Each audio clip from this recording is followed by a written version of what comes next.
जब हम कहते हैं कि एक आदमी एक जात का है और दूसरा दूसरी जात का है, तो इसका व्यवहारिक ज़मीनी अर्थ क्या होता है बताओ?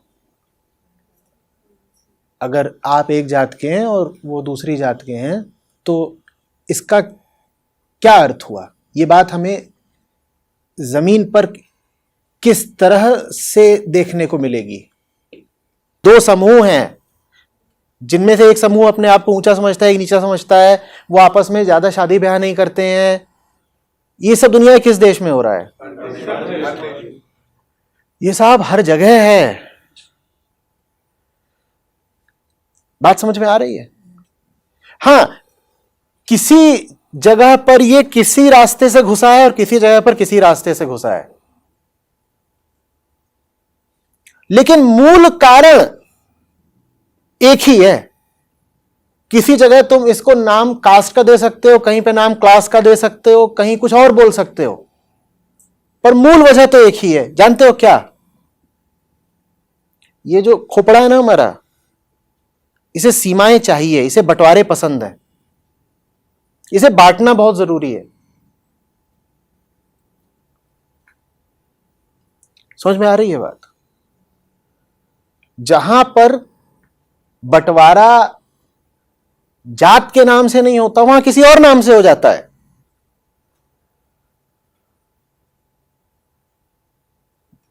जिनको तुम कहते भी हो कि बहुत विकसित, परिपक्व, उदार, लिबरल देश हैं, वहां भी ऐसा हो पाएगा क्या कि एक बहुत गरीब आदमी और एक बहुत अमीर आदमी एक ही थाली में खाना खा रहे हैं? बोलो। चलो अगली बात, क्या ऐसा भी हो पाएगा कि कोई बहुत अव्वल दर्जे का रेस्टोरेंट है और उसमें गरीब लोग पाए जा रहे हैं, और पाए भी जाएंगे तो वेटर होंगे? विभाजन तो हो गया ना। कहीं लिखा नहीं है उसके दरवाजे पर कि यहां सिर्फ अमीर लोग प्रवेश कर सकते हैं, पर वैसे किसी नोटिस की जरूरत नहीं है। मेन्यू कार्ड, रेट कार्ड काफी है। जो होटल का टैरिफ कार्ड होता है वो काफी है। अंग्रेज दरवाजे पे चस्पा कर देते थे, dogs and Indians not allowed. अब उसकी जरूरत नहीं है, उसकी जगह अब सिर्फ क्या चाहिए? Menu card. वो मेन्यू कार्ड ही काफी है 99% लोगों को बताने के लिए कि बाहर रहो, अंदर मत आ जाना। क्योंकि मेन्यू कार्ड पे सिर्फ ये नहीं लिखा होता कि खाने में क्या है, ये भी लिखा होता है कितने का है। और बड़ी उलझन की ऑकवर्ड स्थिति हो जाती है। कई लोगों की, बेचारे जाकर बैठते हैं, फिर देखते हैं, फिर धीरे से उठ के निकल जाते हैं। ये समझ में आ रही है बात? इंसान जहां भी है, जैसा भी है, दुर्भाग्यवश बंटवारा उसे पसंद है। मैं नहीं कह रहा हूं बंटवारे का मारा हुआ है। तो एक बात तो ये समझो, इसका ताल्लुक भारत भर से नहीं है, इसका ताल्लुक दुनिया की हर जगह से है। हां, यह समस्या भारत में बहुत गंभीर रूप में निश्चित रूप से देखी गई, पर भूलना नहीं कि जो समय भारत में बहुत गहरे जातिवाद का था, वही समय भारत में आर्थिक ह्रास का भी था, इकोनॉमिक डिक्लाइन। वही समय भारत में सामरिक ह्रास का भी था, मिलिट्री डिक्लाइन। और वही समय भारत में तमाम तरह की गुलामियों का भी था। वही समय था जब भारत में कई सौ सालों तक कोई वैज्ञानिक प्रगति भी नहीं हुई। ये सारी बातें मिलाकर किधर को इशारा कर रही हैं? समझो, समाज ऐसा है कि जाति प्रथा उसमें भयानक रूप ले चुकी है, सती प्रथा भयानक रूप ले चुकी है, वैज्ञानिक तरक्की कोई हो नहीं रही, आर्थिक प्रगति हो नहीं रही, और युद्ध के मोर्चे पर एक के बाद एक हार मिल रही हैं। कहीं ऐसा तो नहीं कि ये जो पांचों छहों बीमारियां हैं, इनका कोई मूल साझा स्रोत हो? कहीं ऐसा तो नहीं कि जब हटेंगी तो सारी बीमारियां एक साथ हटेंगी? वो साझा स्रोत क्या है उसको समझो तो। वो साझा स्रोत वही होता है दिमाग के भीतर का अज्ञान, कोहरा। जब वो कोहरा छाता है तो आदमी न जाने कितनी पागलपन की करतूतें करता है। इंसान इंसान को मार के खाना शुरू कर देता है। हर तरीके से आदमी दूसरों का भी शोषण करता है और अपना भी नाश। समझ रहे हो? तो तुम कानूनन प्रतिबंधित भी कर सकते हो जाति व्यवस्था को, कर दो। वो दूसरे तरीकों से सामने आ जाएगी। वो एक ऐसा नासूर है, उसको शरीर में एक जगह से साफ करोगे और दूसरी जगह फूट पड़ेगा, नाम कुछ और ले लेगा, नाम कुछ और ले लेगा। ब्रिटेन में तो नहीं थी ना जाति व्यवस्था, तो फिर कैसे हो गया dogs and Indians not allowed? कोई और नाम ले लेगा वो।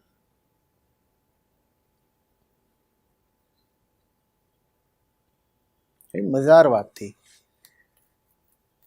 गोवा गए हुए थे तो मेरे साथ ये सब लोग थे। तो एक जगह इन्होंने कहा कि आज जाते हैं, डांस पार्टी है यहां पर। इनको बेचारों घुसने नहीं दिया, बोल रहे हैं स्टैग एंट्री नॉट अलाउड। इनके तो वही हो गया, dogs and Indians not allowed.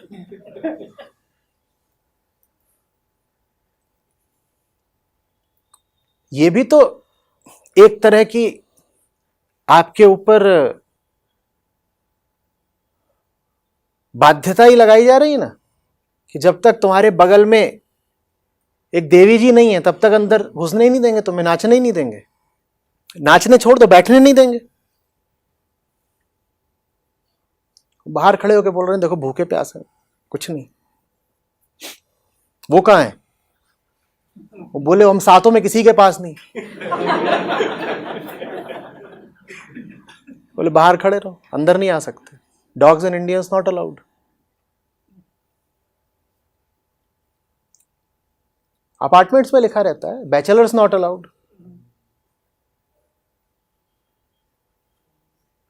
हमें किसी ना किसी को दुश्मन बनाना है, हमें किसी ना किसी को पराया घोषित करना है, हमें किसी ना किसी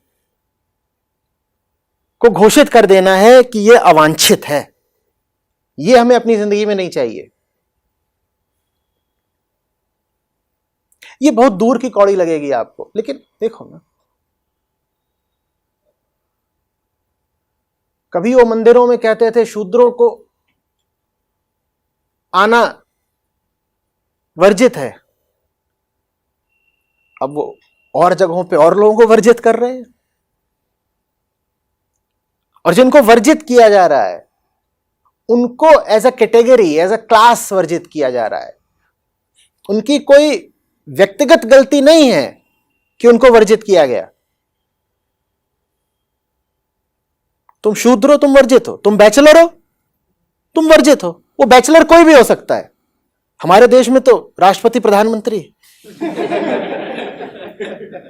मुख्यमंत्री कोई भी हो सकता है। तो as a class you are barred. समझ रहे हो बात को? ये ऐसी सी बात है कि आपको कोई वायरस लगा है, उसकी वजह से आपके शरीर में 14 तरह के लक्षण दिखाई दे रहे हो। उसमें से एक लक्षण यह भी हो कि आपकी हथेली पे खुजली होगी और आप हथेली की खुजली का ही इलाज करे पड़े। अरे भाई, हो सकता है आपके इलाज से हथेली की खुजली मिट भी जाए,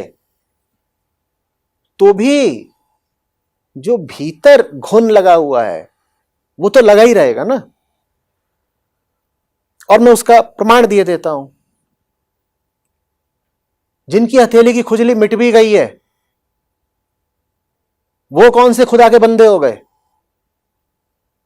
बहुत सारी जनता घूम रही है अभी जो कहती है साहब हम तो जात पात में यकीन नहीं रखते। वो जात पात में यकीन नहीं रखते, लेकिन उनका जीवन फिर भी उतना ही गंध आ रहा है जितना जात पात वालों का। वो जात में नहीं यकीन रखते, वो 50 और गंदगियां कर रहे हैं। तो फर्क क्या पड़ा? तरक्की कहां हो गई?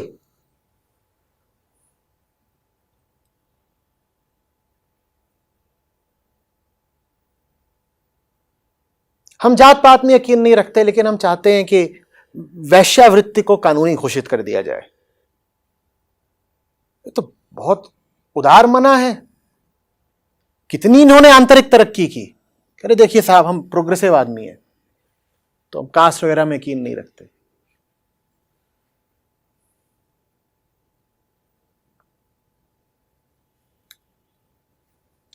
एक लक्षण से मुक्ति चाहिए या पूरी बीमारी से ही? पूरी बीमारी से अगर मुक्ति चाहिए तो तरीका सिर्फ एक है, जिंदगी को देखना पड़ेगा, मन को समझना पड़ेगा। नहीं तो कुएं से निकलकर खाई की तरफ भागने में कोई बुद्धिमानी नहीं है।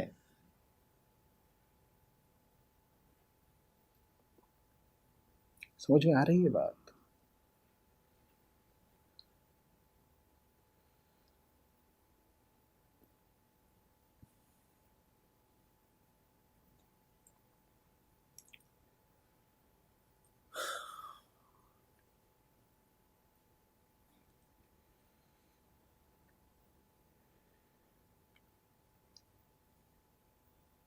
और ये तो कर ही मत देना गलती कि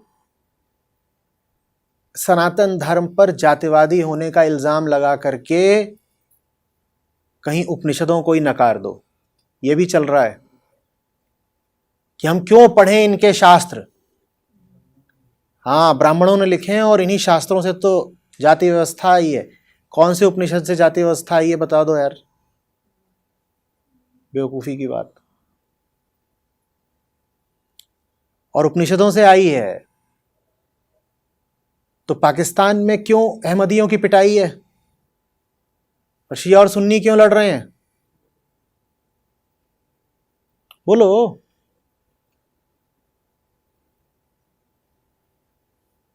और क्यों सिखों में जाट सिख अलग हैं और दूसरे अलग हैं, और जो पाकिस्तान से आए उनको भापा बोलते हैं?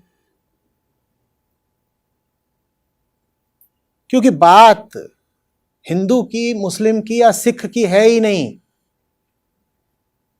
जब भीतर सब कुछ खंडित है, बटा बटा, तो हम बाहर भी बंटवारा कर ही डालते हैं।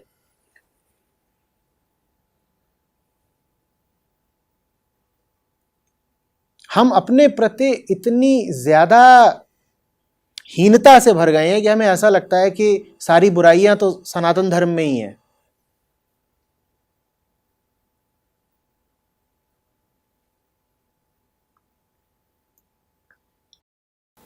आपको क्या लगता है कि इस्लाम में कोई भी मुसलमान किसी भी दूसरे मुसलमान से कर ले जाता है शादी?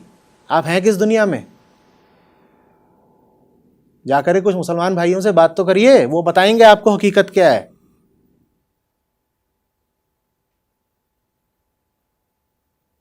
बंटवारा कहां नहीं है।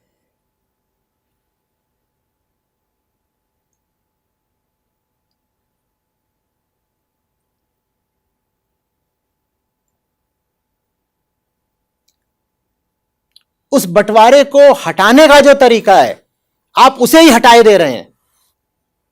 यह है उसको हटाने का तरीका। ये सामने श्वेताश्वतर उपनिषद, ये कानून एकता और समानता नहीं ला पाएगा। लाएगा भी तो बहुत सतही होगी। कानून आपको विवश कर सकता है क्या किसी से प्यार करने को?